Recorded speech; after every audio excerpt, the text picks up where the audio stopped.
E é exatamente esse último tema que eu queria que você discorresse aí um pouquinho para a gente. Além da falta de chuva, a gente não falta de candidatos, mas candidatos ali que sejam bem vistos pelo povo, né? E aí eu queria entender como é que aí do lado da XP vocês estão olhando para as próximas eleições. Tem o Lulão, tem o Ciro, Amoedo, Danilo Gentili. Como é que vocês estão olhando toda a eleição do ano que vem? Que bom, Denis, você deixou a pergunta mais fácil para o final. É sempre bom assim, as brincadeiras à parte.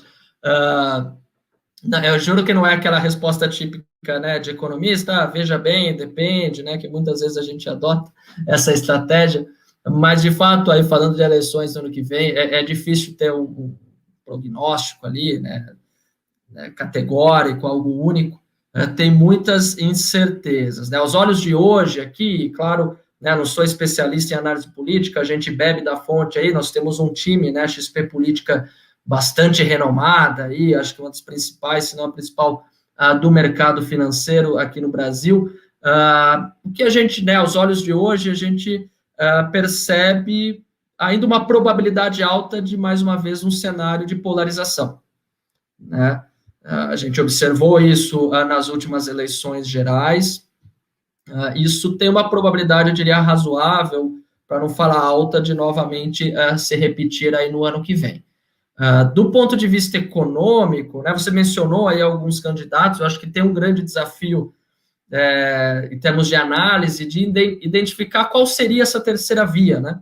Você mencionou, tem o poder incumbente aí, o governo Bolsonaro, tem a oposição, né, a figura do Lula aí, sendo uma figura bastante forte nesse cenário. Qual seria essa terceira via? Né? Eu acho que não tem clareza alguma sobre isso, são nomes que aparecem aqui e ali, mas por hora a gente não tem nada de concreto até para basear as nossas análises. Então, aos olhos de hoje, esse cenário de polarização parece guardar ali uma grande probabilidade. Eu acho que muitos analistas políticos, inclusive o nosso time, vem pontuando isso.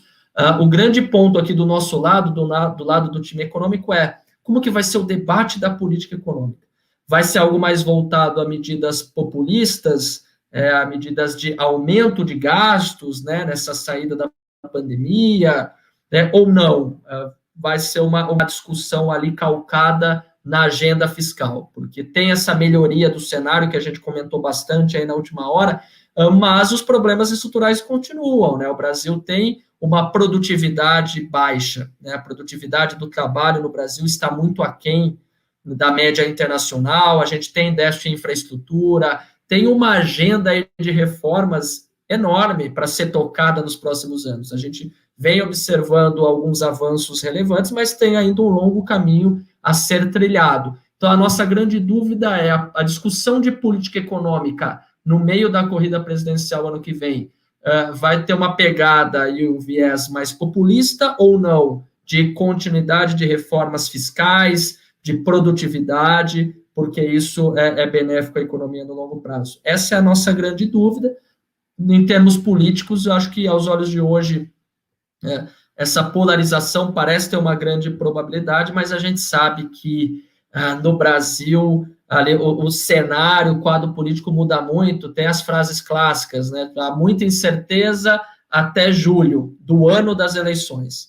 Né? Então vai e volta, cada um tem as suas apostas aí, mas até a metade do ano que vem o cenário vai continuar bem incerto. Por isso, até pegando o gancho com o nosso cenário de câmbio, a gente projeta 5 e 10 reais por dólar, tanto no final de 21 como no final de 22, né, como referência, mas com muita volatilidade no meio do caminho. Por exemplo, no segundo, terceiro trimestre do ano que vem, provavelmente a gente vai observar um câmbio mais pressionado, um câmbio mais alto. A gente coloca os 5 e 10, né, ponderando todos aqueles fundamentos e fatores de risco já mencionados, mas com muita volatilidade e ao longo do ano que vem, talvez patamares mais altos aí em boa parte do período.